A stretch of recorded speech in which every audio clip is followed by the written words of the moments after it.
સાહેબના 74માં જન્મદિન ઉજવણીમાં 74 દીકરીઓને હું બેટી બચાવો અભિયાન ઉપર દીકરીઓને હું સ્કૂલ બેગ આપું છું સાહેબના જન્મદિવસ પર.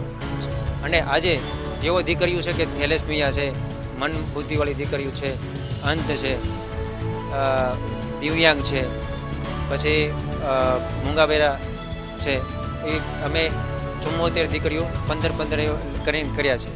અને બસ મારે એટલું કહેવું છે કે બસ આ ભાવનગર અને ગુજરાતથી ઓલ ઇન્ડિયાને હું નમન કરું છું કે તમારા સાથ સહકારથી મને એક આ મારું કામ પૂર્ણ થયું છે.